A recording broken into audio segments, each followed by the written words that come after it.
pessoal, vamos começar então.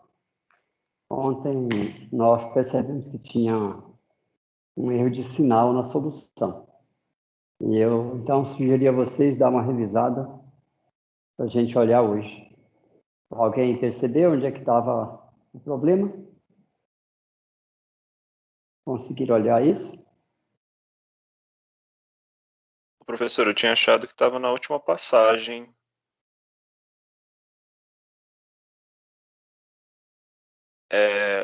Mas subindo um pouco. Aí, essa última passagem. Aqui. Isso mesmo. Tá. Eu também olhei, né, e realmente está aqui. É um erro bem simplesinho. Observem que se nós passamos o beta para cá multiplicando, e depois passamos o beta subtraindo, no segundo membro vai ficar menos beta. Né? Então, falta um menos aqui, ó. Ok? Menos beta sobre alfa. Isso significa que se o cosseno, lembrando que o beta depende do cosseno do θ, até 90 graus, então o beta é positivo. Isso significa que a velocidade do carrinho é negativa. E realmente, quando o θ varia de 0 a 90 graus,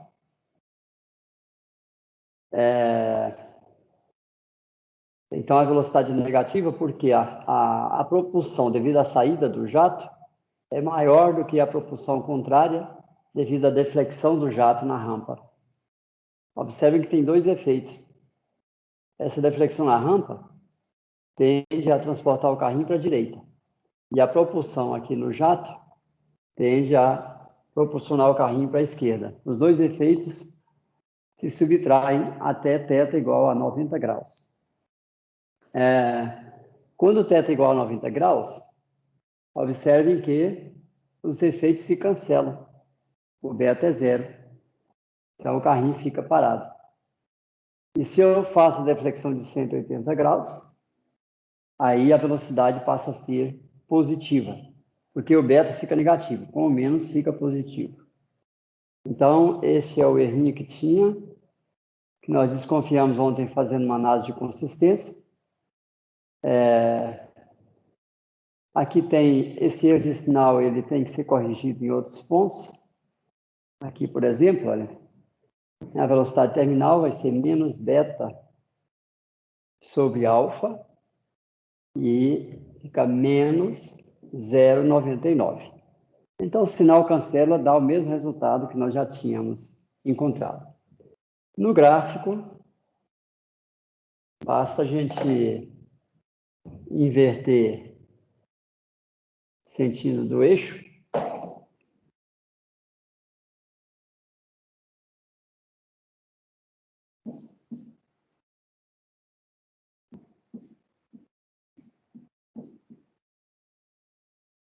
Então, aqui fica a velocidade terminal, que é menos beta sobre alfa.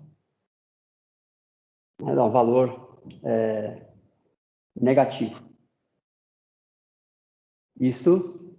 Esse gráfico é válido para θ maior ou igual a zero e menor ou igual a 90 graus. Se θ é maior que 90 graus, então nós passamos a ter uma curva positiva. Então, seria algo assim.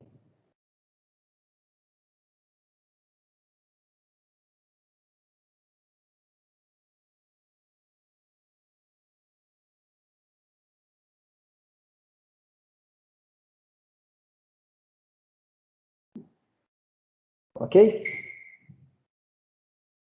E aí eu deixei para vocês também trabalhar sobre o cálculo da normal.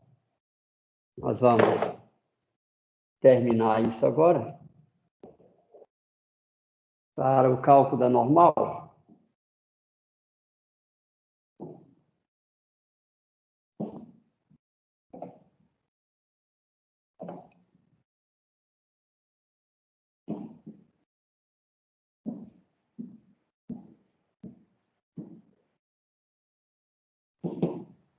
Nós vamos pegar, então, a componente do teorema em y.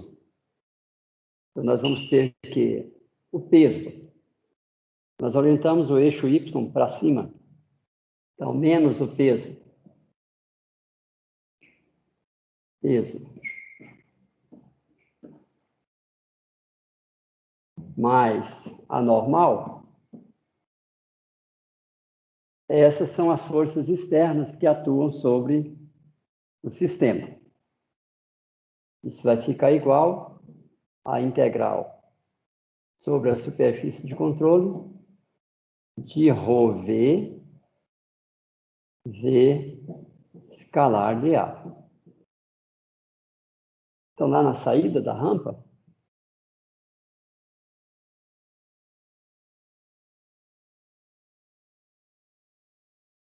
está a rampa. Aqui tem um ângulo θ. Então, se nós olharmos o eixo X e o eixo Y, aqui nós vamos ter uma velocidade V, que vai ter uma componente U e uma componente Vzinho. Então, menos o peso mais a normal, igual a integral na saída de ρ, V, que é VJ, seno θ, VJ ao quadrado, dA, que é igual a ρ, VJ ao quadrado, seno θ, vezes a área AJ.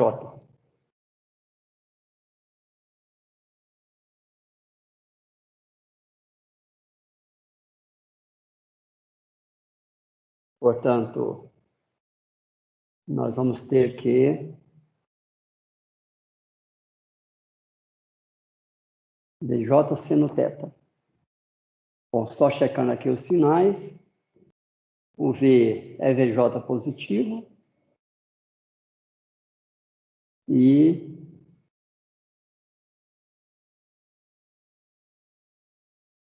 o produto escalar V escalar dA também é positivo.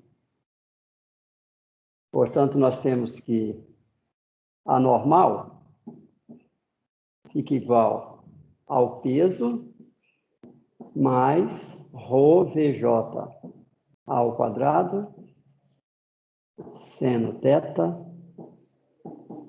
AJ.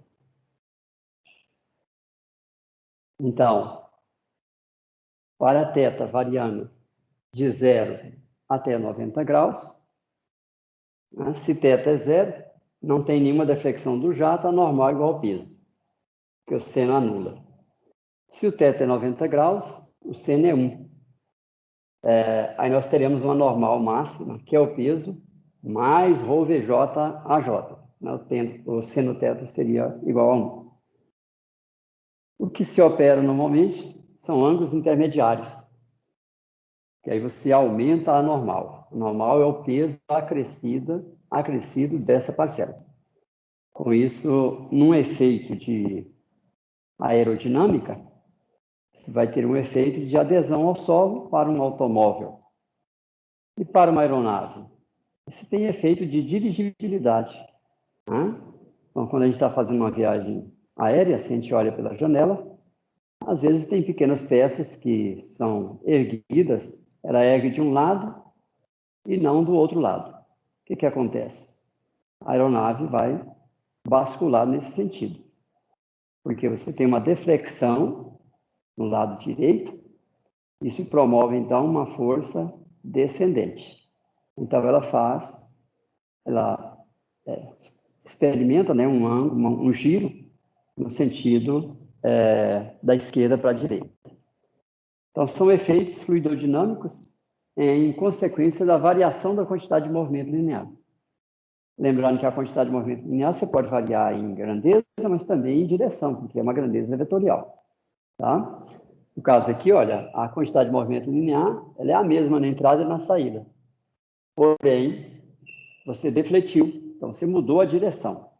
E isso também promove forças. Né? O que é a segunda lei de Newton? Força externa igual d de dt de mv. Força externa é taxa de variação da quantidade de movimento linear. Pode ser variação no módulo do vetor e pode ser variação também na direção. Tá? Então, essa é uma ampliação da nossa compreensão sobre a segunda lei de Newton. Ok, pessoal? Entenderam? Alguma dúvida? Tranquilo? Bom, então, para a gente ir encerrando essa matéria, eu só vou fazer mais um exercício com vocês.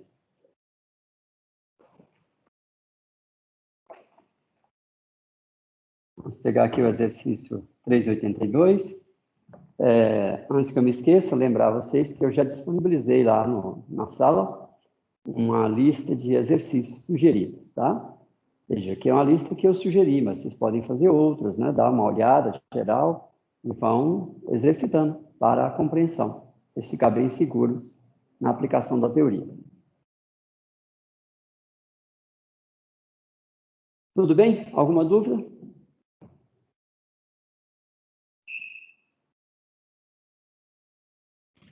Então, eu vou fazer também um exercício que envolve aqui efeitos de velocidade relativa. Problema 382.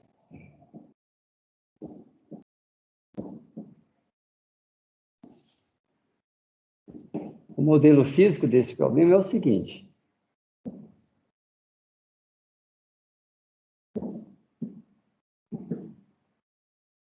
Eu tenho um carrinho.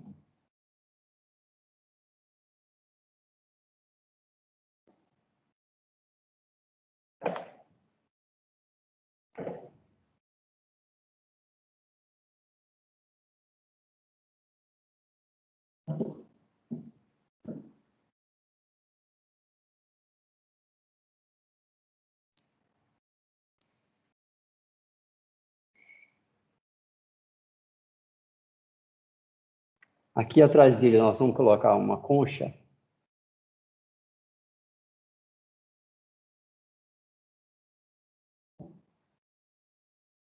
E tem um jato. Será defletido.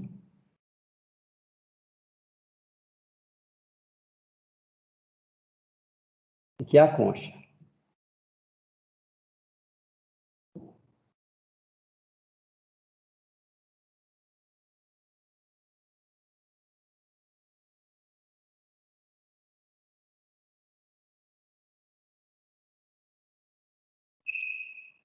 Então, tem uma deflexão de 180 graus.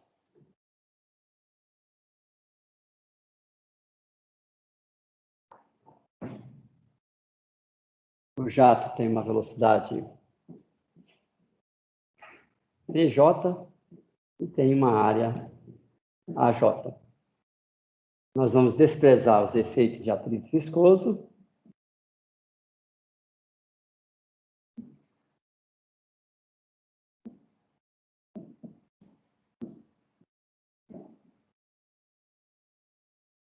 Desprezar o efeito de atrito viscoso. Vamos colocar aqui o nosso sistema de eixos.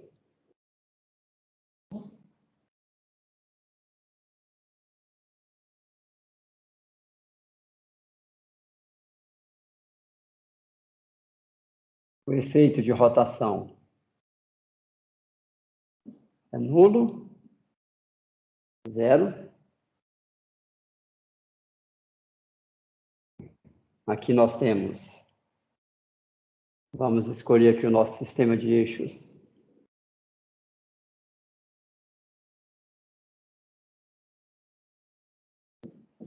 Inercial, XYZ.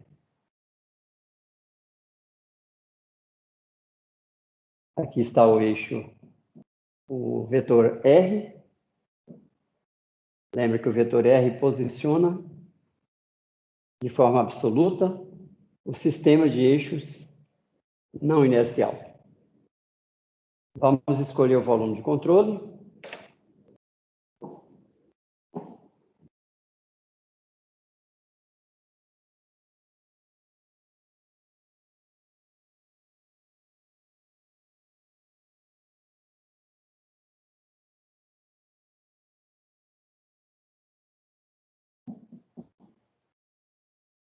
Aí o volume de controle.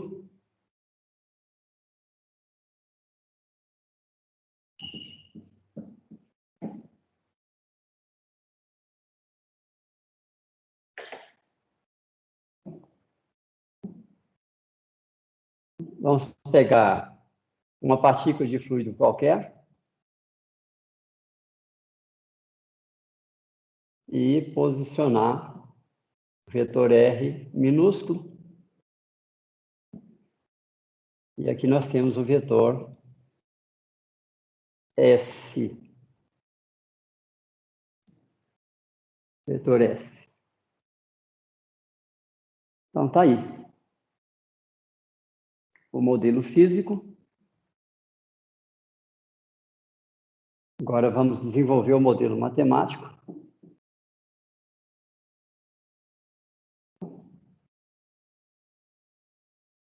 Professor, Oi? você poderia me relembrar aonde exatamente aponta o vetor S? O vetor S, ele posiciona a partícula de fluido de forma absoluta. E o vetor R minúsculo, posiciona a mesma partícula de fluido vista pelo observador não inercial. Você tem dois observadores para a partícula. Um é o não inercial e o outro é o absoluto. E o absoluto observa também o próprio observador não inercial. Ok? Com isso a gente tem o modelo para a avaliação da aceleração relativa, que a gente colocou ontem o modelo no quadro. O que se pede aqui, pessoal? Pede para avaliar qual é a velocidade do carrinho, função do tempo.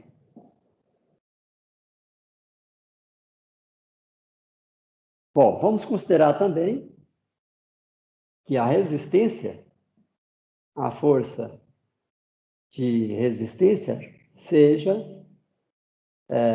uma constante C vezes a velocidade do carrinho. Para problemas em que a velocidade é muito alta, essa força vai ser proporcional ao quadrado da velocidade. Agora, esse coeficiente deixa de ser uma constante. Ele passa a ser também uma função do próprio número de Reynolds, função da própria velocidade. E essa função pode ser um polinômio. Mas esse tipo de modelagem nós vamos ver no capítulo 7, mais à frente, quando a gente vai ver o conceito de camada limite e, com mais detalhe, o conceito de força de arrasto e força de sustentação. Bom, pessoal, então, nós temos aí o nosso volume de controle, e para deduzir o modelo matemático é bom a gente isolar esse volume e colocar todos os efeitos que envolvem o meio ambiente em torno dele. Então, vamos copiar aqui o nosso volume de controle.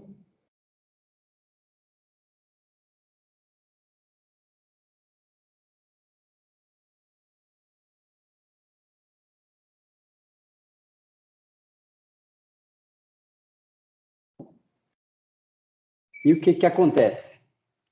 Nós temos o peso,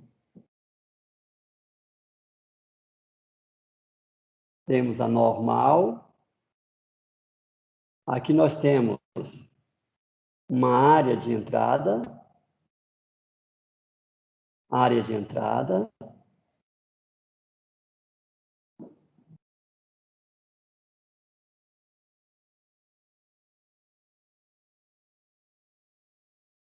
Aqui nós temos uma área de saída.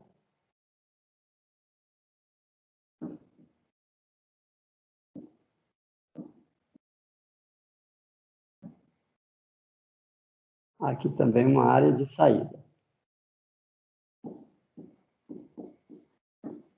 Na verdade, observa que a área de entrada é um jato cilíndrico e a área de saída é um anel. Né? Porque essa concha, ela vai defletir o jato na forma de um guarda-chuva. Vocês percebem a geometria? Forma de um guarda-chuva. Ele incide como jato, deflete na forma de um guarda-chuva. Se vocês abrirem a torneira em casa e colocam uma colher virada para baixo, o jato colide contra ela e vai formar um guarda-chuva. Na colher ele não fica axissimétrico. Aqui nós vamos considerá-lo que ele é axissimétrico. Ou seja, a área de saída é um anel. Mas como a gente está desprezando os efeitos de atrito viscoso, então a velocidade de saída é igual também a VJ, não tem desaceleração. E a área de saída, em consequência, é também igual à área de entrada, igual ao AJ. Só muda a geometria. A área de entrada é um cilindro e a área de saída é um anel. Vocês visualizaram a geometria? Só para a gente compreender fisicamente. Aí nós vamos transformar isso agora em modelo matemático diferencial. Tudo bem? Entenderam? Ok. Então vejam que é um problema que envolve variação da velocidade com o tempo. Logo, é um problema não inercial. Vamos considerar então o teorema estendido para problemas não inerciais. Vamos então pegar a componente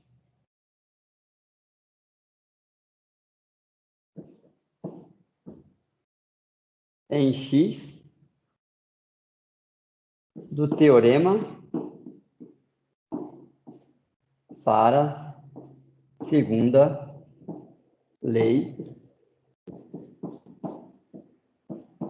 de Newton. Segunda lei de Newton. Então, como é que vai ficar? A força externa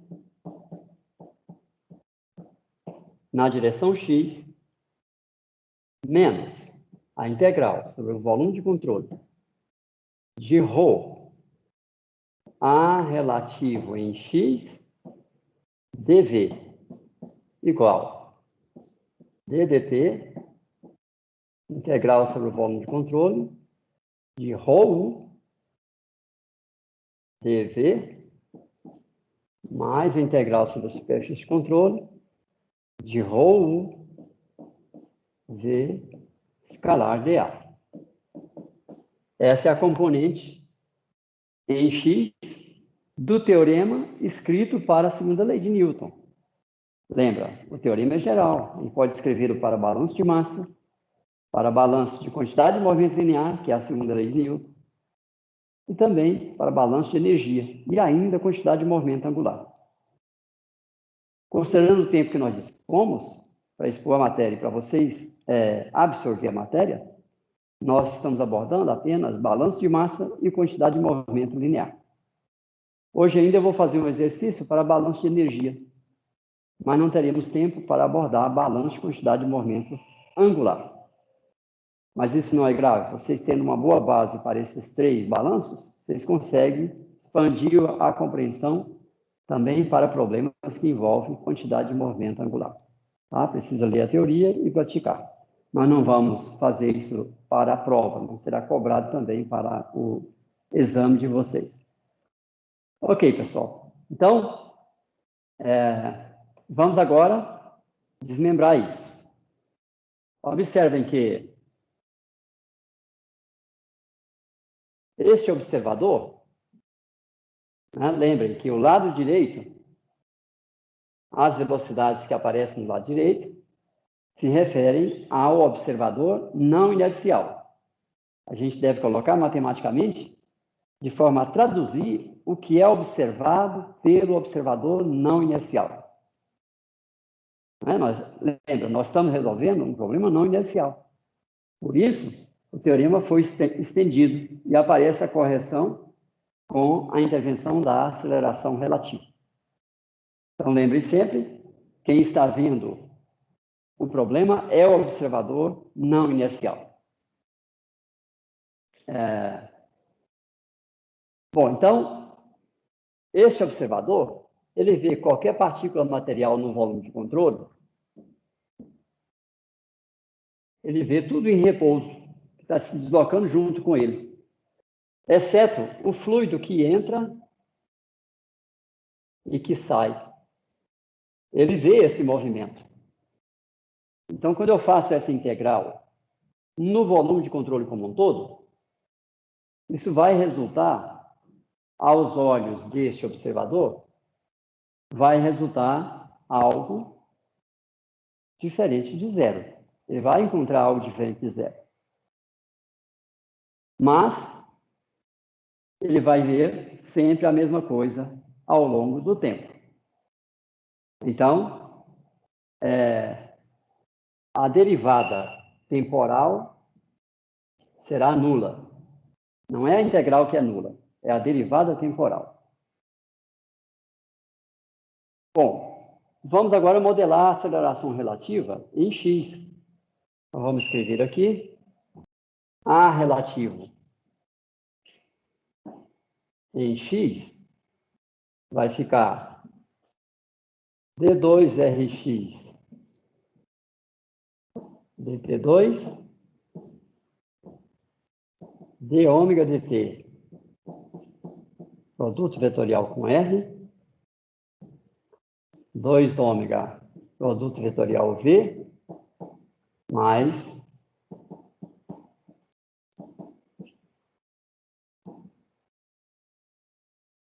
então esses termos aqui são nulos porque a rotação é nula.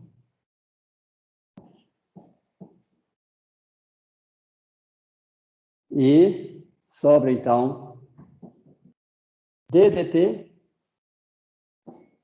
de drx dt, ou seja, dv do carrinho dt.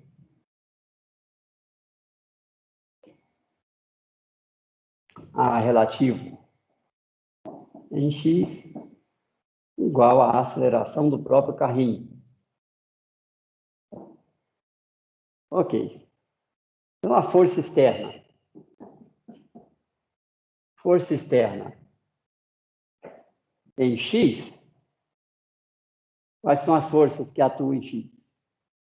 Temos só a força de resistência ao movimento. Vai ficar, então, menos uma constante, vezes a própria velocidade do carrinho, que depende do tempo,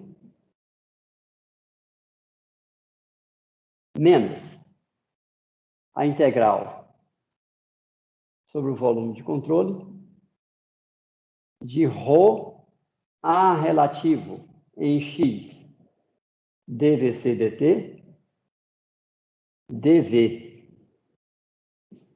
igual a integral sobre a superfície de controle.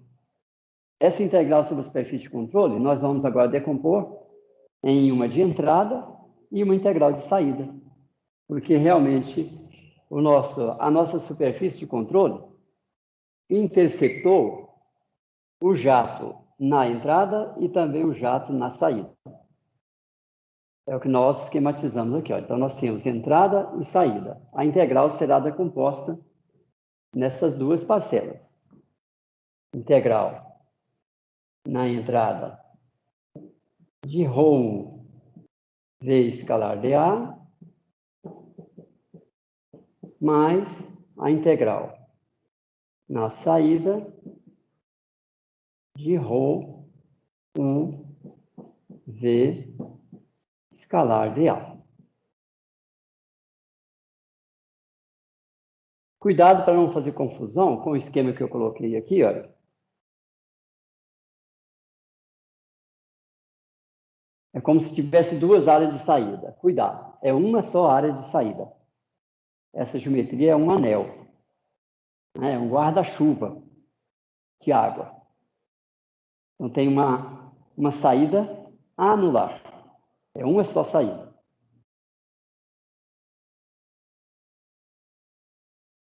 Bom, então, vamos agora resolver as integrais. Menos C, VC, função do tempo, menos o ρ, dVc, dt, são grandezas constantes no volume de controle. Qualquer partícula material que está dentro do volume de controle se desloca com o sistema de eixos não inercial. Então, isso não muda no volume de controle. Sobra, então, a integral de dV, que dá o volume de controle. E ρ vezes o volume de controle dá a massa contida no volume de controle. Então, essa integral aqui se resume a m vezes dVc dt. Deixa eu escrever isso aqui de novo, que está muito amontoado. Menos CVC, função do tempo, menos a massa, dVc dt, igual.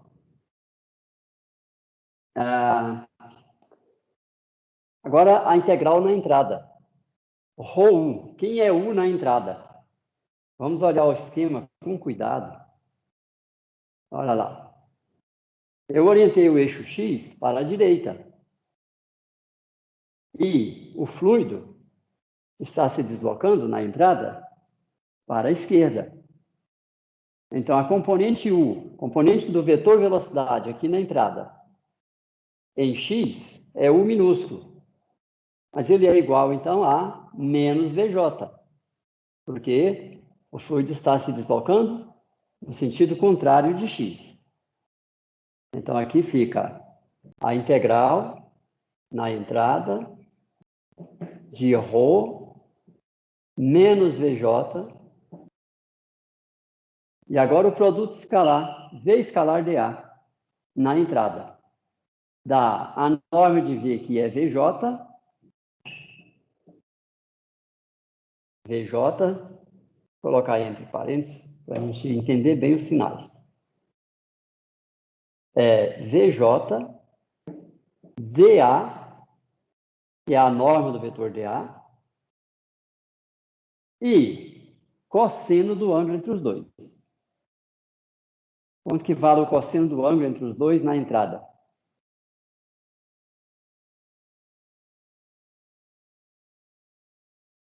Vamos voltar lá no desenho. Eu não desenhei o dA, tá? Mas você já tem que lembrar que o dA sempre aponta para fora. E o vetor V aponta conforme a física do problema. Então, observe que o ângulo entre os dois, nesse caso, é 180 graus. E aí nós vamos ter outro sinal. Menos.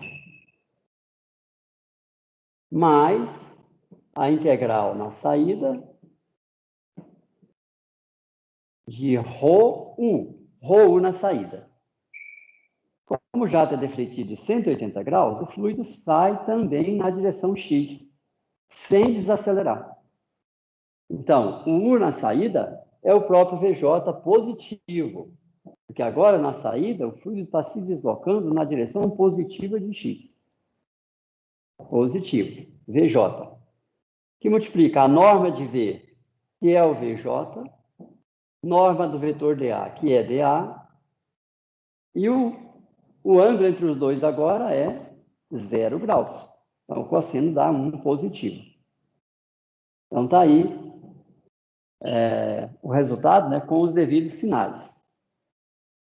Bom, eu pergunto, tem dúvidas sobre isso?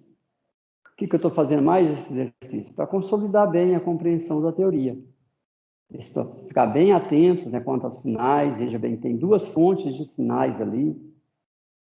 Um fato importante também de notar é que a força de resistência ao movimento, ela é dada. A incógnita não é a força de resistência, a incógnita é a velocidade. Então, a força é dada.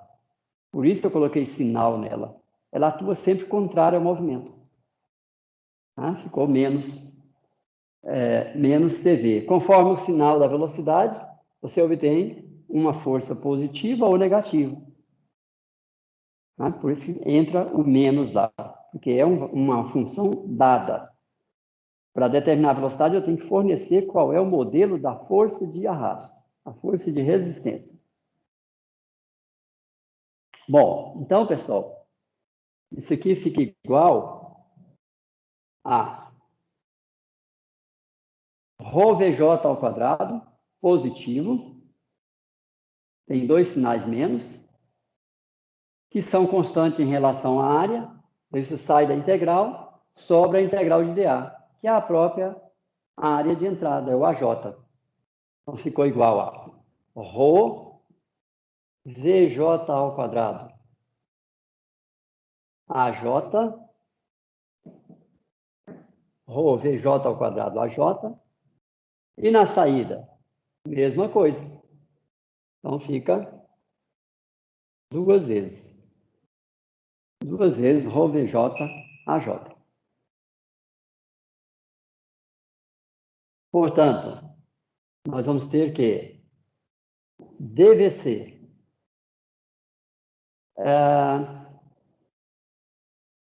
Bom, pessoal, agora eu percebi que eu cometi um erro. Ainda bem que eu percebi a tempo. Precisamos corrigir o erro. Tá? E foi bom que eu tenha cometido o erro, porque chama bem a atenção. Tá? Vamos ver se vocês percebem onde que eu errei. Gravemente. A área é diferente da área de saída, né? Então, na entrada você tem uma velocidade que é VJ. Essa partícula entra com VJ, ela se desloca até sair. E teria dois efeitos físicos que poderia promover variação dessa velocidade, que é o efeito gravitacional, que nós estamos desprezando, devido ao volume ser pequeno. E o efeito de atrito viscoso com a concha, que nós também estamos desprezando. Então, as partículas não perdem energia cinética. A velocidade de saída é igual à velocidade de entrada. E pelo balanço de massa, velocidade de entrada vezes a área de entrada, V de entrada vezes a área de entrada, tem que ser igual a V de saída vezes a área de saída. Como as velocidades são as mesmas, se conclui que a área de saída é igual à área de entrada. Então, o erro não está aí.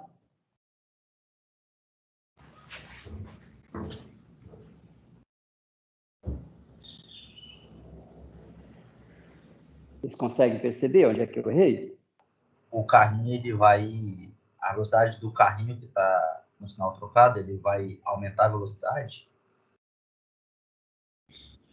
Mas isso aí, veja, como a velocidade do carrinho é a incógnita, tudo que depende de sinais da velocidade tem que sair como resultado. Então, nós não precisamos nos preocupar com isso. Eu me preocupei em colocar sinal na força de resistência, porque ela é um dado do problema. A velocidade do carrinho, não, isso é resultado. Então, não me preocupo com o sinal, ele tem que sair como solução. Então, vejam que eu frisei bem para vocês, quando eu escrevi aqui, olha. Vamos ver aqui onde é que eu escrevi. O teorema está aqui. Ó. Eu frisei bem para vocês que a solução que nós buscamos, que é a velocidade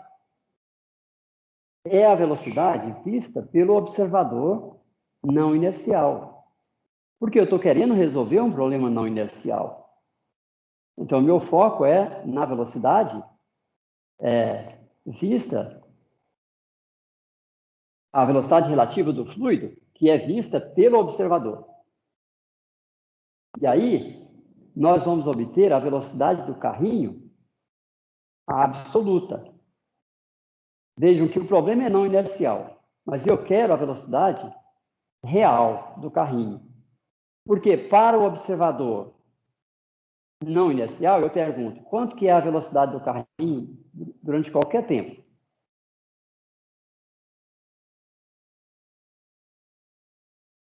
Para o observador não inercial, ele está aqui, olha. Eu pergunto, qual é a velocidade do carrinho? Qual é a velocidade que ele percebe? 0. 0. Então, nós já temos essa resposta. O que eu busco, então, é qual é a velocidade do carrinho real. Mas o problema é não inercial. Então, aí que está o que é importante compreender. Essa correção, ela é feita porque eu vou buscar a velocidade real do carrinho, mas usando as informações que são vistas pelo observador não inercial, porque o meu problema é não inercial. Então, isso que é importante. Essas velocidades que aqui aparecem, ó,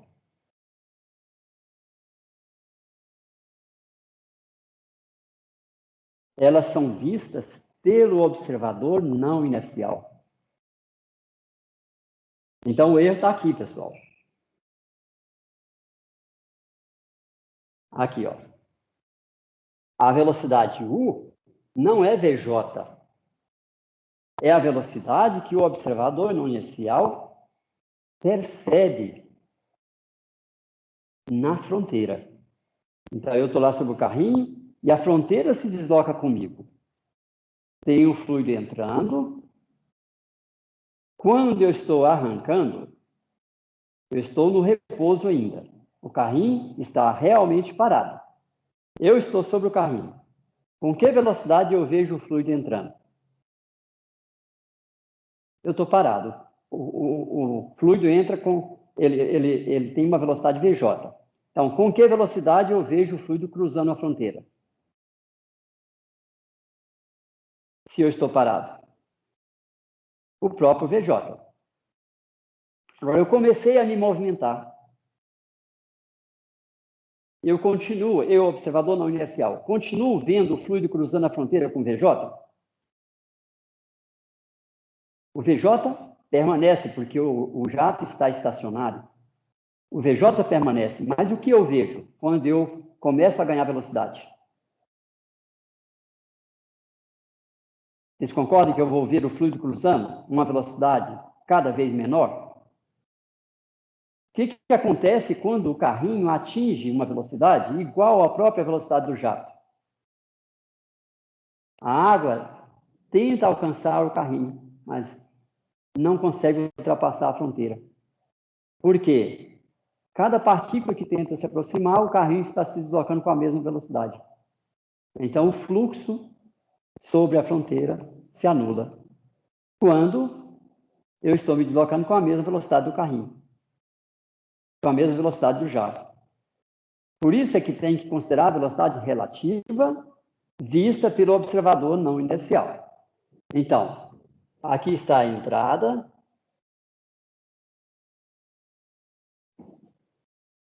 E esta entrada se desloca com uma velocidade VC. Aqui está o jato, que se desloca com a velocidade VJ. Se VC é 0, eu vejo o fluido passando pela área com VJ. Quando VC cresce, eu vou vendo a velocidade relativa à fronteira cada vez menor. No limite, quando VC é igual a VJ, eu vejo as partículas paradas. Aí eu estou vendo as partículas em repouso. Por quê? Eu me desloco com a mesma velocidade delas. Para compreender melhor, vamos agora imaginar que o carrinho esteja se deslocando contrário ao jato. É equivalente a você estar na estrada com pistas de ida e vinda na mesma estrada, você está se deslocando a 100 km por hora e outro carro que se desloca em paralelo com você também a 100 km por hora. Quando você, observador não inercial, olha para o carro, qual é a velocidade que você percebe? Estão com a mesma velocidade. Aí você olha para o lado. Seria o dobro da velocidade? Eles estão no mesmo sentido. Estão no mesmo sentido. Então você olha, ambos estão a 5 km por hora, você percebe então a velocidade relativa igual a zero. Agora, se eu passo no sentido contrário, cada um a 100 por hora, aí sim você vê o dobro. É o que acontece exatamente com o jato entrando na fronteira. Se a fronteira está parada, você vê VJ. Se a fronteira desloca no mesmo sentido, você reduz a velocidade relativa. No momento em que VJ se iguala à velocidade, que a velocidade do carrinho se iguala a VJ, você vê o fluido passando a fronteira com velocidade nula. Ou seja, não cruza a fronteira. Por isso, aqui, pessoal,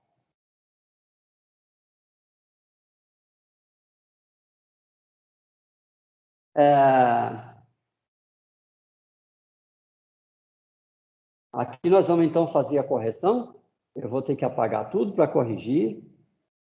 É bom que a gente revisa a questão dos sinais para ver se vocês entenderam tudo direitinho. Vamos lá. Então, a integral de entrada vai ficar entrada, ρ, U. U é a componente em x vista pelo observador não inercial. Tá aqui o observador não inercial. XY. Ele está olhando o fluido aqui, olha. Ele está olhando o fluido aqui. Então, ele vai ver V J menos VC. Com um sinal menos, porque o fluido vai estar entrando no sentido contrário de X. Aqui está o eixo X, ó. Eixo X. Então, fica menos. Produto escalar. Norma de V na entrada, relativa ao observador não inercial. Dá também VJ menos VC. dA, cosseno do ângulo entre os dois, que é menos 1. Então, fica mais. Agora, na saída. Menos, mais. Integral sobre a saída. Ora, como o fluido não desacelera, a velocidade relativa na saída é igual à velocidade relativa na entrada. Porque tem que cuidar só com os sinais. Então, vai ficar ρ, VJ menos VC vezes VJ menos VC, dA. Positivo, porque na saída a componente U é positiva e na saída também o produto escalar é positivo. Isso aqui é a norma de V vezes a norma de dA cosseno do ângulo entre os dois. Cosseno de, vamos colocar aqui alfa, porque θ é o ângulo da rampa. Então, dá os dois positivos. Bom, agora sim, vamos integrar. Fica ρ VJ menos VC ao quadrado é constante na área. Vai ficar ρ VJ menos VC ao quadrado, vezes a área AJ. Na saída dá a mesma coisa, fica então duas vezes. E aí nós temos que DVC dt mais C sobre M,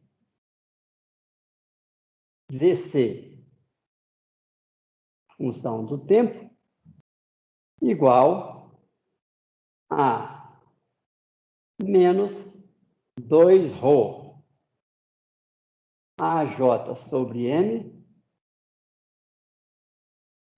VJ menos VC ao quadrado. E que eu vou ainda reescrever isso como sendo dVC dt mais, vamos chamar isso aqui de alfa e vamos chamar isso aqui de beta, mais beta VC VJ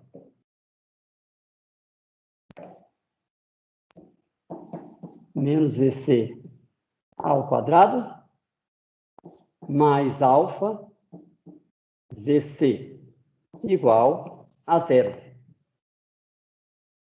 Então, o que nós observamos aqui, pessoal? É uma equação diferencial. Ela é ordinária porque envolve só uma derivada ordinária. Ela é de primeira ordem porque eu tenho uma derivada de primeira ordem. Mas aqui nós temos um efeito não linear, porque a minha variável dependente é o VC. Olha que o VC ao quadrado. Então, isso é uma EDO não linear. E ela é homogênea, porque todos os termos, se bem que aqui, olha, eu posso, para classificar melhor, aqui eu tenho um quadrado perfeito, que envolve uma constante, VJ. Então, eu posso desmembrar o quadrado perfeito e passar o que depende só de VJ para o outro lado. Então, para classificar corretamente, ela é não homogênea. Ela é derivada, ela é uma equação diferencial ordinária, primeira ordem, não linear e não homogênea. Essa é a classificação da equação. Para completar o modelo, nós precisamos especificar a condição inicial. Esse é um problema de valor inicial. Então, nós vamos dizer que VC em T igual a zero, igual a zero. E aí nós temos nosso modelo diferencial formulado para esse problema. Pessoal, alguma dúvida?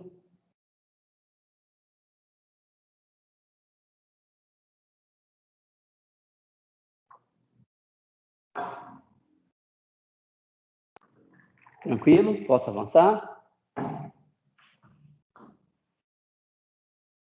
Ok. Então, vamos para o item 3, que é o modelo matemático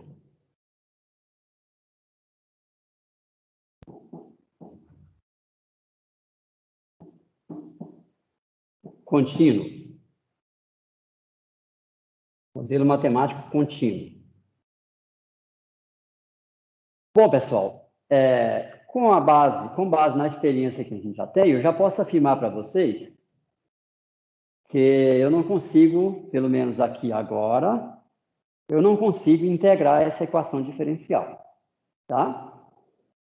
Vocês podem até tentar, usando os recursos mais modernos, vocês podem usar alguma biblioteca de integração para ver se tem solução contínua para essa EDO.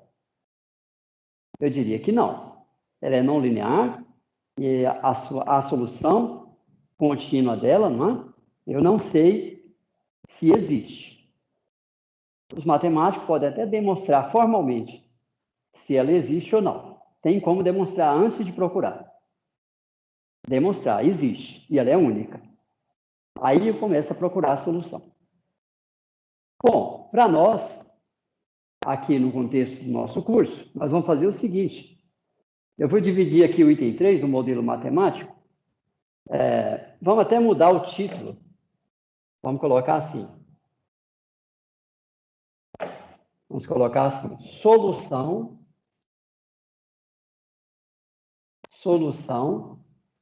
da EDO. Solução da EDO. Se tiver solução contínua, isso vai me levar a um modelo matemático contínuo. Se não tiver, aí eu tenho que partir para um modelo numérico. Eu tenho que discretizar essa equação. E para resolver a equação discretizada, eu vou usar um modelo computacional. Eu vou construir um programinha para resolver. Observa, isso é o embrião de solução de problemas maiores. Percebe que aqui eu estou usando a formulação integral para resolver de forma macroscópica um probleminha. Posso já adiantar para vocês que, se nós vamos resolver um escoamento já bidimensional ou tridimensional, nós vamos cair em equações diferenciais, até em sistemas de equações diferenciais, que a gente não sabe resolver de forma contínua, como nós apresentamos no problema anterior, solução contínua. E aí, o que nos resta como engenheiros? Partir para as soluções discretas, não são contínuas, são discretas, mas que permitem, igualmente, a gente resolver problemas de engenharia. Vou citar para vocês um exemplo bem recente que ilustra a importância do que eu estou comentando. Não é? Ontem, à tarde, enquanto eu atendia vocês, eu recebi a mensagem de um professor da USP de São Carlos. E ele dizendo o seguinte: nós estamos precisando aqui na USP resolver um problema. Veja bem, esse colega, ele é do Departamento de Matemática Aplicada da USP de São Carlos. Matemática aplicada. E ele diz, olha, estamos aqui precisando resolver um problema industrial, porém, nós não temos a ferramenta para resolver o problema. E nós sabemos que vocês têm. Por quê? Nós já desenvolvemos a nossa ferramenta, inclusive em cooperação com eles. Eles contribuíram para o desenvolvimento da ferramenta. E ele quer conversar conosco para expor o problema e ver se a nossa ferramenta pode ser utilizada para resolver o problema. Então, nós temos que ver o tamanho do problema e se nós temos recursos numéricos e computacionais para resolver o problema. Então, isso é a engenharia da atualidade. Por isso a importância de eu estar comentando com vocês em um problema embrião, que é um problema menor, mas observa que, apesar de ser um problema simplesinho acadêmico, ele já embute aqui natureza, né, não linear na equação diferencial. Por isso eu vou comentar com vocês, vou buscar a simplificação desse problema para a gente conseguir integrar de forma contínua, e depois eu vou apresentar rapidamente as ideias da discretização. Mas eu não vou cobrar de vocês, eu só estou dizendo, olha, isso existe. Fiquem atentos. Tem até um colega de vocês que, após essa aula, eu vou atender, porque ele já está na sua iniciação científica ou um outro trabalho correlato, ele já está trabalhando com aquilo que nós chamamos hoje de CFD, Dinâmica dos Fluidos Computacional. Então, ele quer tirar algumas dúvidas sobre isso, e após a aula eu vou conversar com ele sobre isso. Então, a dinâmica dos fluidos computacional é a solução computacional do problema, que passa por um modelo diferencial, um modelo contínuo quando existe, ou discreto quando o contínuo não é atingível. O modelo discreto vai requerer que a gente faça uma quantidade de operações matemáticas muito alta. Nós não vamos fazer isso à mão. Eu vou fazer usando recursos computacionais. E aí eu construo um algoritmo para resolver sistemas lineares ou para fazer operações algébricas. Só que é muita conta. São trilhões de operações que normalmente a gente lida. Então não é viável fazer na mão. Precisa de um modelo computacional. Então perceba a sequência de modelagem. Eu já comentei uma vez e vou comentar várias vezes até o final do curso. a sequência de modelagem. Dado um problema, modelo físico, que representa o problema. Modelo matemático diferencial. Aqui nós estamos caindo em modelo diferencial ordinário. Mas, problemas de engenharia via de regra, a gente cai em modelos diferenciais parciais. São equações diferenciais parciais, que nós vamos ver no capítulo 4. Modelo discreto, modelo numérico e o modelo computacional. E aí nós usamos o modelo computacional para resolver o problema. Ou para simular o problema. E aí nós vamos fazer simulação computacional. Em paralelo a isso, eu posso pegar, construir meu carrinho, colocar na mesa e medir a velocidade. Isso é uma modelagem material. Modelagem material.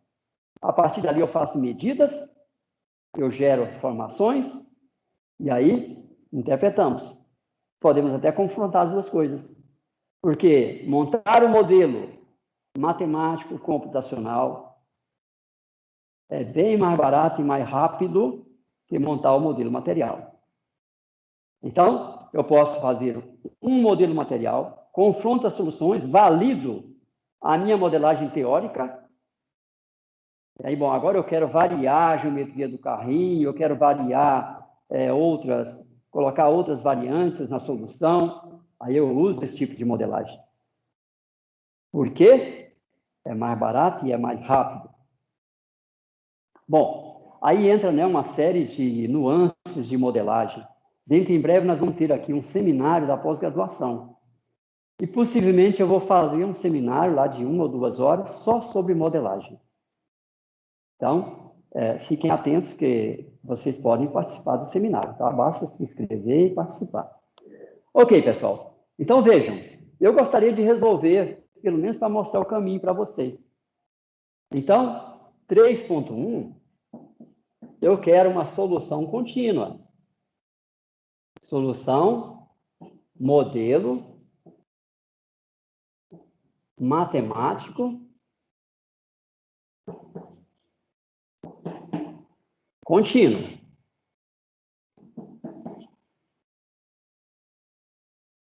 Mas, para essa equação completa assim, eu não sei resolver. Então, o que eu vou fazer? Eu vou fazer uma hipótese simplificativa.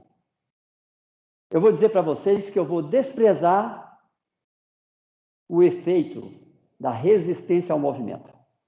Porque a velocidade é baixa, porque o carrinho é pequenininho, não é? E depois eu vou resolver de forma descontínua, de forma discreta, e posso até confrontar para ver quanto que eu estou errando ao desprezar a resistência ao movimento.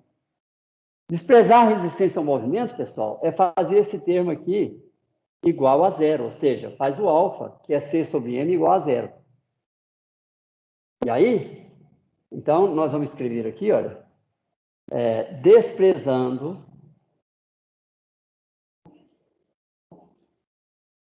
o efeito de resistência. Então, se eu desprezo o efeito de resistência, eu simplifico a minha EDO. Simplifico a minha EDO. Vai ficar dVc dt mais beta Vj menos Vc ao quadrado igual a zero, com Vc em zero igual a zero. Está aqui o meu modelo simplificado. Agora, eu posso fazer a integração. Essa EDO eu sei integrar. Agora, a outra, eu posso até tentar, e vocês também. Usando a literatura, buscando métodos de solução de EDOs não lineares, não homogêneas, ou eu pego essa equação e entro numa biblioteca de tipo matemática simbólica. Tem uma que chama Wolfram. Vocês podem entrar lá, baixar para o aprendizado, né, e fornece essa EDO para ele. Fornece a condição inicial. Ele vai te dizer, tá aí a solução, ou ele vai te dizer, olha, sem solução. Pelo menos dentro daquilo que todo o algoritmo da biblioteca contempla. Está entendendo? Bom, então, essa EDO eu consigo integrar por separação de variáveis. Olha lá. Ó. DVC dt igual a menos beta VJ menos VC ao quadrado. Separo a variável como DVC sobre VJ menos VC ao quadrado igual a menos beta dt. Integral de 0 até t, quando t tio é 0, a velocidade do carrinho vale 0. Quando é t genérico, é vc do tempo t genérico. Vou mudar o nome da variável. Bom, isso aqui envolve um quadrado de uma função. Se fosse um dvc sobre vc ao quadrado, a integral seria, bom, vc a menos 2 mais 1 sobre menos 2 mais 1 é uma integral trivial. Aqui eu tenho que tomar um cuidado, porque tem uma constante, vj, e um sinal menos. Por isso eu vou fazer devagarzinho. Eu vou substituir a variável para ter segurança da integração, para não errar. Então, eu vou dizer que lambda é igual a vj menos vc tio. Logo, d lambda é menos dvc tio. Ou seja, dvc tio igual menos d lambda. E aí nós vamos ter que a integral vai ficar integral de dvc tio é menos d lambda, menos d lambda dividido por lambda ao quadrado igual menos beta t. Menos beta t. Logo, nós vamos ter essa integral aqui, agora tem que substituir os limites, tá? Tomar cuidado. Quando vc tio é 0,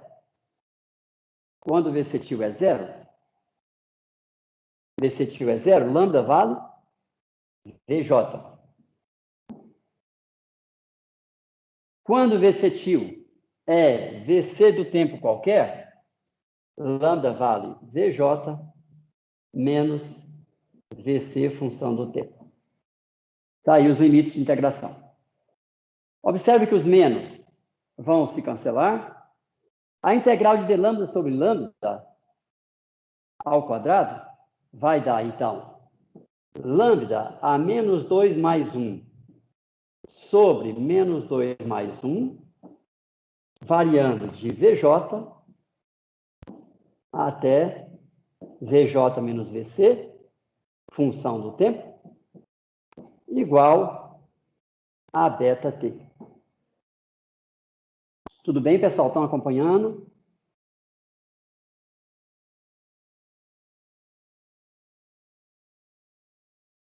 Ok. Tranquilo. Então, aqui nós vamos ter, então, menos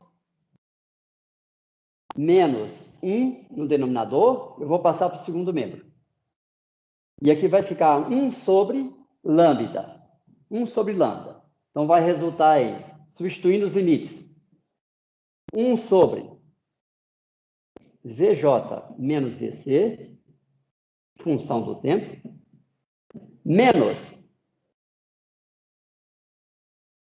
1 sobre vj igual beta t.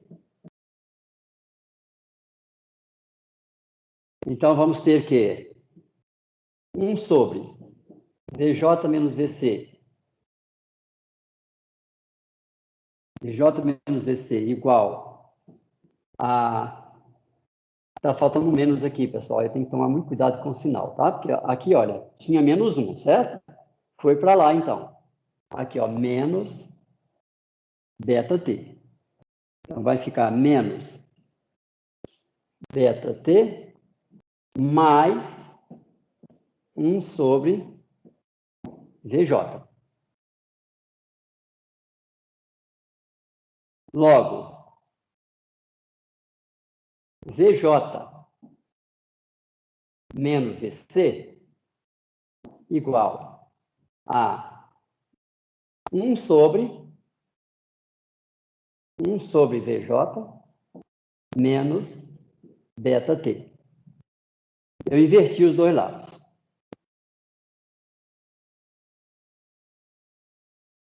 Portanto, VC, função do tempo, vai ficar igual a VJ. Aqui tem que fazer com cuidado. Foi aqui que eu errei ontem, né? Então, eu passo VJ para lá, vai negativo.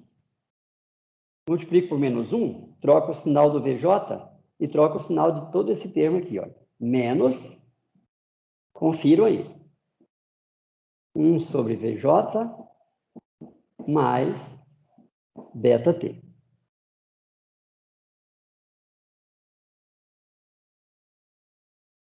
Primeira coisa que eu faço aqui agora, porque eu posso ter errado, né? Quando a gente resolve, pessoal, envolvendo tanto raciocínio, é natural que a gente cometa deslize. Então, precisa revisar. No exame é a mesma coisa, vamos fazendo, vamos checando. Tá? Checa a unidade, checa a consistência. Eu já devia ter feito essa checagem, só que eu estou aqui mais mostrando o raciocínio para vocês. Mas agora vamos fazer uma checagem. Começar pela condição inicial. O que acontece quando T é igual a 0? Se T é igual a 0, eu tenho que recuperar a condição inicial. E recupero, porque se T é igual a 0, esse termo se anula e vai ficar VJ menos VJ, porque esse termo inverte. E dá 0. A condição inicial, então, foi recuperada. Bom, já é um indício bom. Agora vamos ver consistência física. O que a gente espera? É que o carrinho tenha sua velocidade mudando com o tempo. E que ela vá crescendo com o tempo, porque o jato continua defletindo e isto promove uma força sobre o carrinho. E força é massa vezes aceleração, então ele acelera. Então vamos ver se isso acontece. Quando T, isso aqui é uma constante, ó.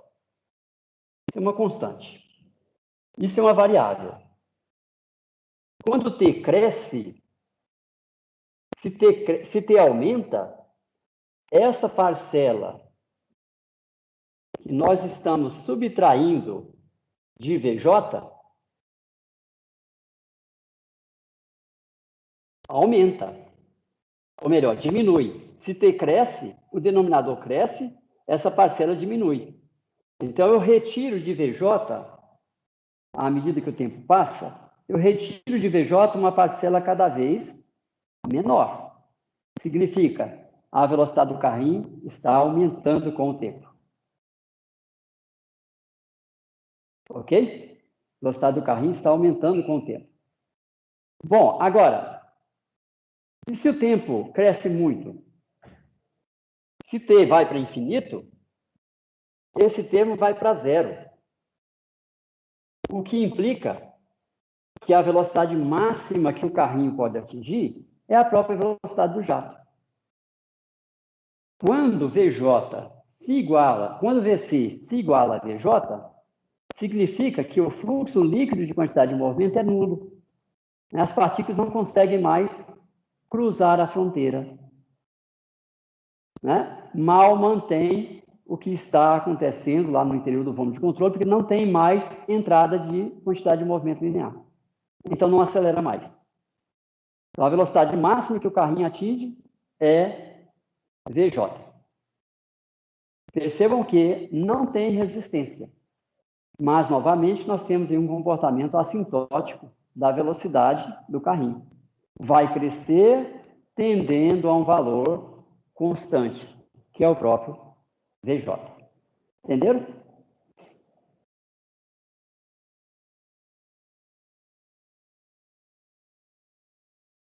Ok. Só vamos dar mais uma revisada aqui, ver se tem algum problema de sinal.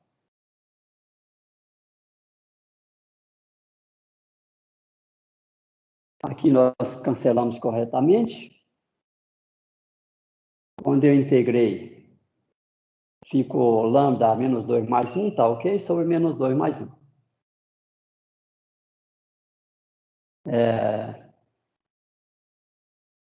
Isso aqui dá menos 1, eu joguei para o segundo membro, foi negativo.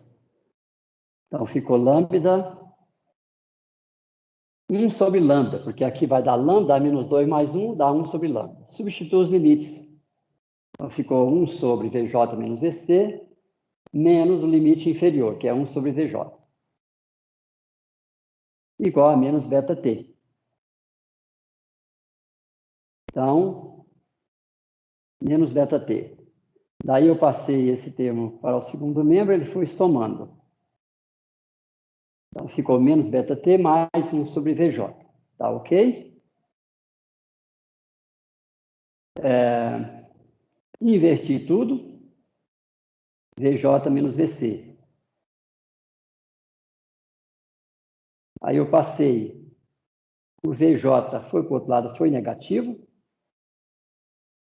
Multipliquei tudo por menos 1.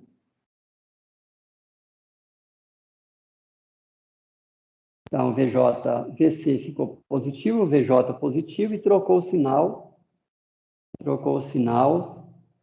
deste termo. Tá? Então, aparentemente está ok, pessoal. Tá? Vocês depois podem revisar novamente isso. Esta, então, é a solução contínua.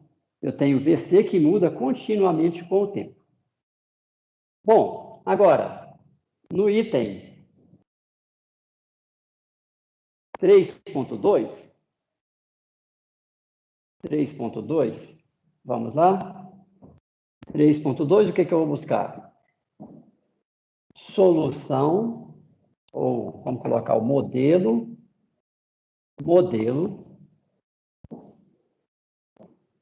matemático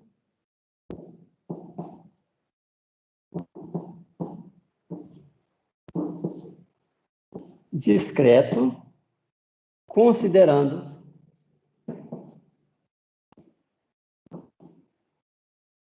o efeito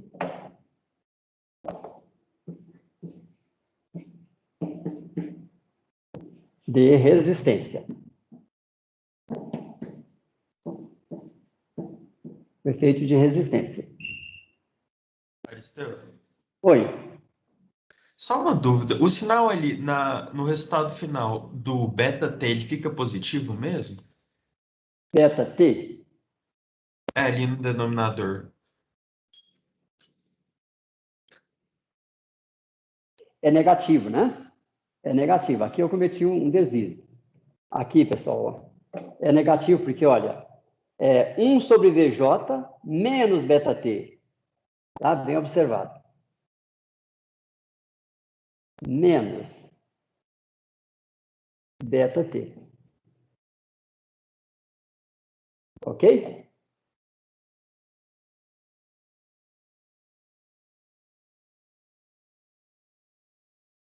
Então, aí, vamos ver. Se o tempo cresce, de qualquer forma, isso aqui é uma constante, né? Uma constante menos algo que vai para infinito. Então, isso aqui zera do mesmo jeito. E quando t igual a zero, atende também à condição inicial. Então, os dois limites, para t tendendo a zero e t tendendo a infinito, está consistente. Mas é bem observado, tem aí um menos que iria afetar a plotagem do gráfico. Ok? Bom, então vamos pegar o modelo completo, pessoal. Eu só vou dar uma introdução para vocês perceberem como é que seria o modelo discreto. Então, a dvc dt mais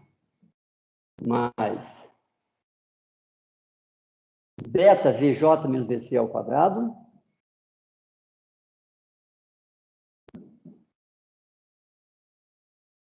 mais alfa vc igual a zero. Bom, agora nós vamos discretizar isso aqui. Discretizar no tempo. Eu vou fazer agora o processo de transformação do operador diferencial em um operador de diferença finita. Variação da velocidade no tempo. Então, vai ficar Vc em m menos Vc em m menos 1 sobre ΔT. Pronto, discretizei esse operador. Igual a menos beta Vj menos Vc ao quadrado mais alfa Vc menos alfa Vc também. Menos alfa Vc. E agora eu posso colocar esse Vc num tempo n menos 1 e dá um método explícito, n menos 1. Ou eu posso colocá-lo no tempo n e dá um método implícito. Eu posso desmembrar isso aqui em A explícito.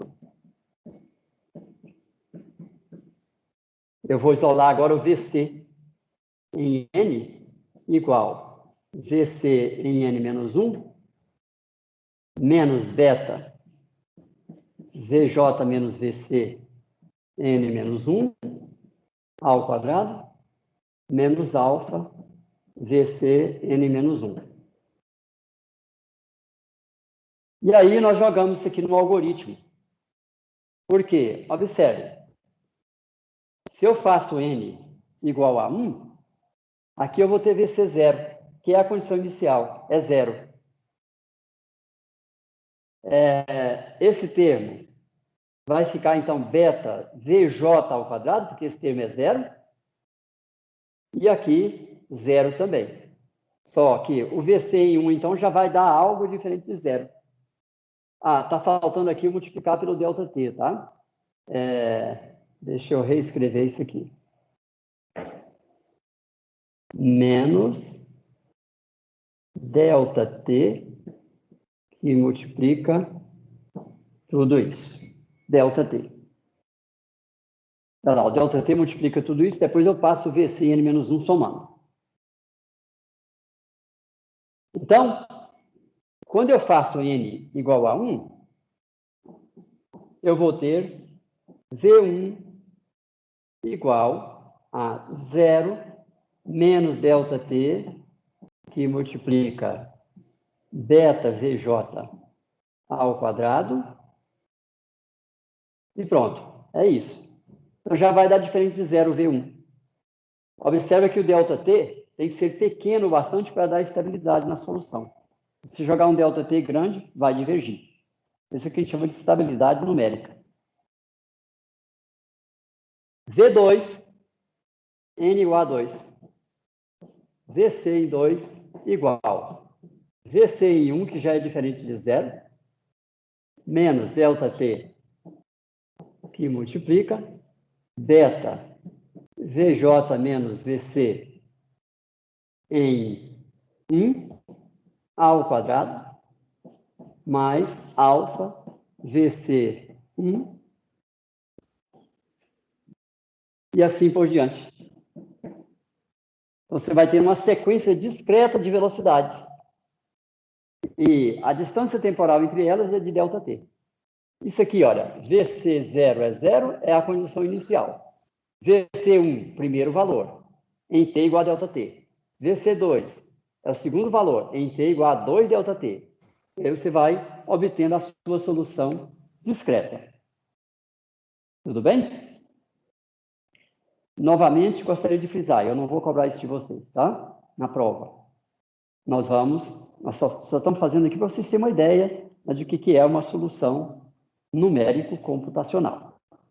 Fazer todas essas contas aqui à mão é demorado, mas com muita facilidade vocês entram numa plataforma de cálculo, MATLAB ou, enfim, qualquer outra plataforma, ou até mesmo você monta o seu programinha em Fortran, em C, em Python, né? E você executa essas operações em questão de milésimo de segundo, devido à velocidade de processamento das máquinas.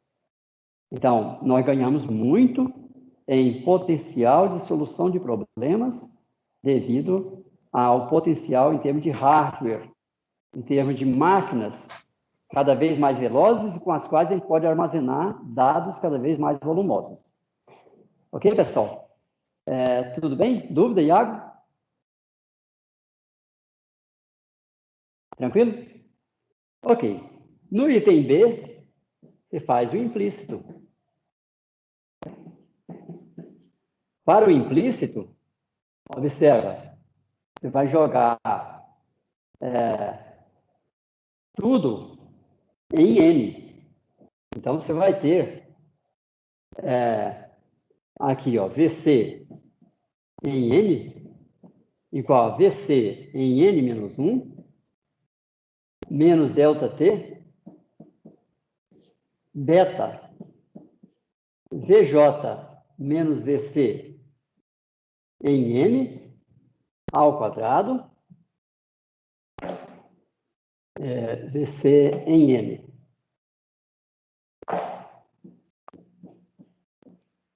Ao quadrado e mais alfa VC em N. Então, percebam agora o que aconteceu. Eu tenho aqui VC em N, VC em N e VC em N. Isso vai dar, então, um sistema de equações, né?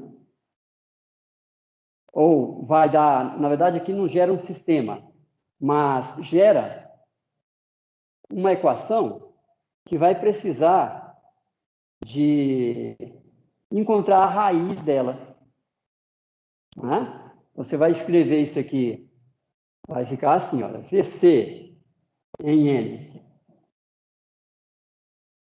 mais esse delta T vezes beta vezes o VC. Eu vou separar isso aqui, ó, num quadrado perfeito, tá? Então, vai aparecer aqui uma constante gama vezes VC N, VC elevado a 2N, porque aqui, ó, vai ficar VCN ao quadrado. Então, VC, vou colocar assim, vai ficar mais tranquilo, ao quadrado, mais uma constante lambda VCN igual a uma outra constante beta qualquer. E observe, então, que você tem aqui um polinômio. Eu preciso achar a raiz desse polinômio. Então, o que eu escrevo? Uma f de VC em N, que vai ser tudo isso aqui, menos o beta, igual a zero. Eu vou buscar a f, aqui está o VC. E aí, num dado ponto, esse aqui vai cruzar, isso aqui é a raiz. Para encontrar a raiz, eu vou ter que usar um dado algoritmo, né? Um método do tipo secante, método de Gauss, encontrar a solução da equação polinomial. Quando a gente está trabalhando com equações diferenciais parciais, aí nós caímos em sistemas lineares.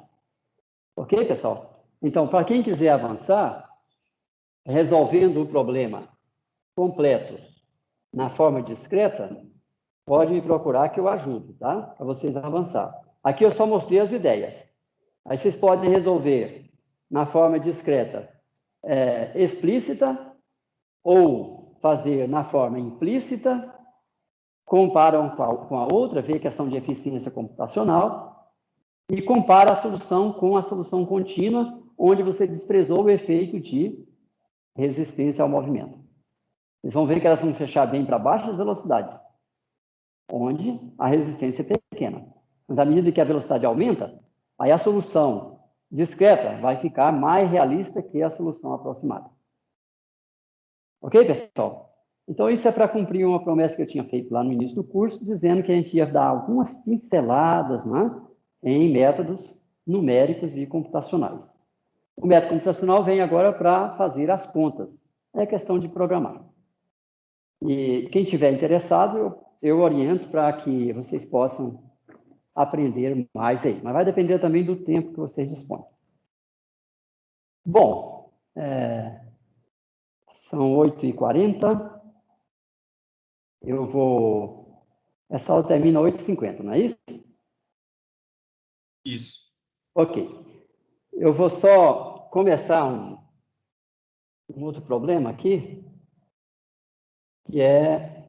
Bom, antes de terminar a aula, refrisando, eu já disponibilizei a lista para vocês, tá? E aí, nosso segundo exame, nós vamos marcar para a quarta-feira do dia 21. Então, é de hoje a 16 dias. Dia 21 de abril, nós vamos fazer o nosso segundo exame. Né? No nosso programa, ele estava previsto para hoje.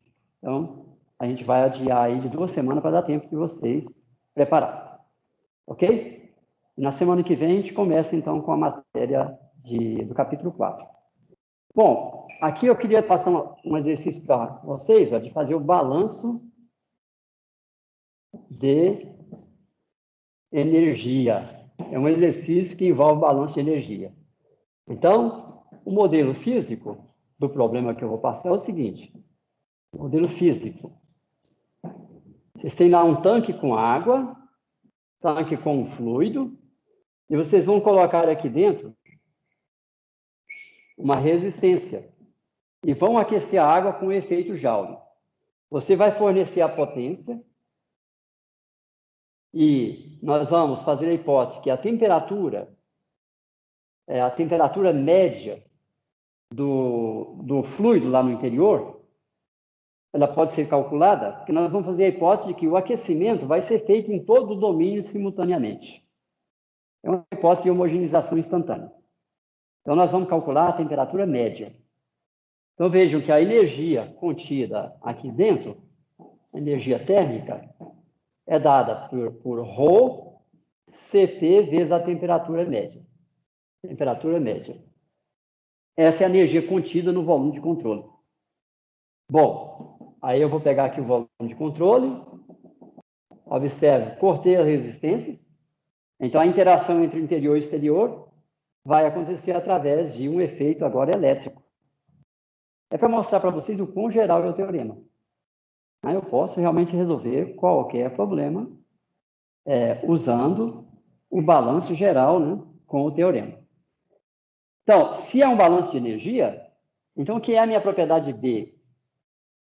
É a energia, que é, aqui na verdade, olha, é MCPT.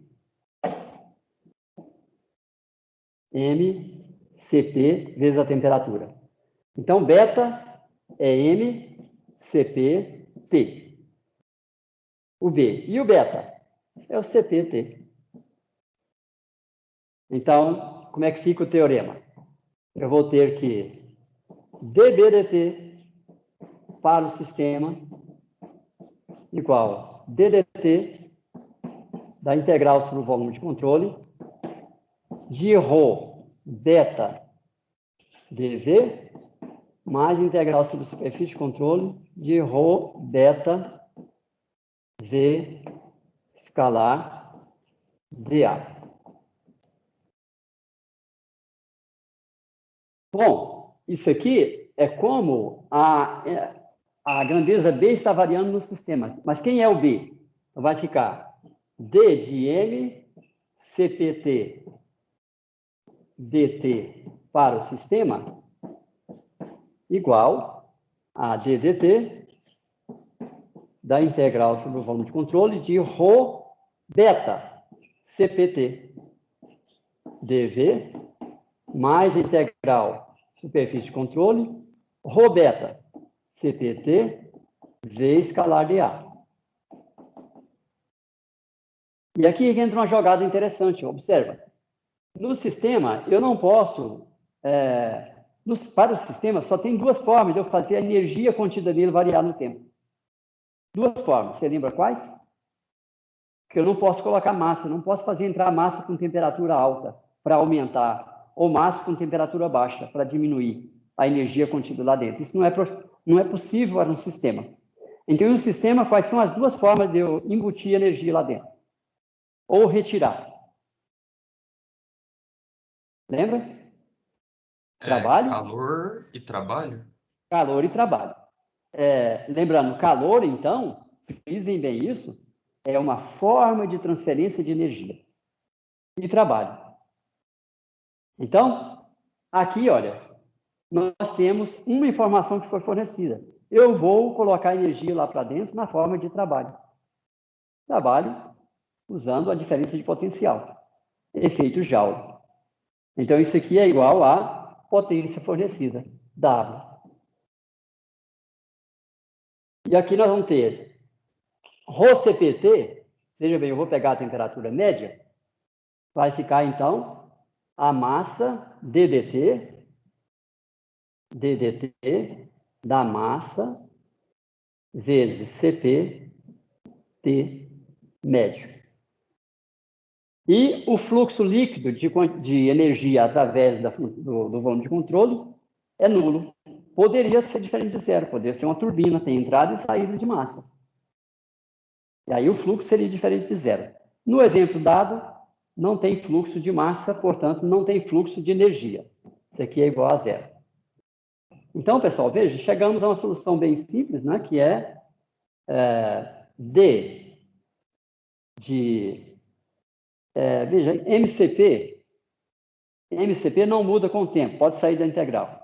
Então, vai ficar DT médio, DT, igual a 1 sobre MCP, vezes a potência, que é uma constante. Logo, T médio função do tempo, vai ficar igual a 1 sobre MCP, W, vezes o tempo T. Supondo, né?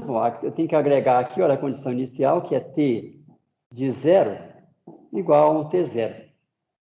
Então, aqui vai ficar mais T0 quando eu integro. Então, vai mudar linearmente com o tempo, porque a potência é uma constante. Eu só queria ilustrar rapidamente para vocês que nós podemos resolver problemas de balanço de energia. Podemos resolver problemas de balanço de concentração. Concentração de um componente químico. Imagina um motor de combustão trabalhando. Motor de combustão trabalhando. Temos reações químicas. Né? Centenas de componentes químicos. Posso fazer o balanço, usando o teorema, para todos os componentes químicos. Fazer o balanço completo, para cada componente químico. Aí entraria a definição de quem é o B, quem é o beta, para cada componente químico. E a solução, eventualmente, né, vamos ter que levar em conta que vai ter reação química, vai ter liberação de energia através das reações químicas, vai ter transferência de energia através de calor, trabalho que o pistão vai estar comprimindo. Então, é um problema maior, né, que envolve agora balanço de massa de todos os componentes químicos, balanço de energia térmica, balanço de quantidade de movimento linear, o que vai, então, resultar, né, num sistema de equações. Isso é mais a título de informações, porque mais à frente vocês podem precisar de resolver problemas maiores, e a base é o que nós estamos querendo passar. Só que a gente tem que ir devagar. Eu não posso agora fazer com vocês, aqui no curso, um balanço completo de um motor de combustão interna.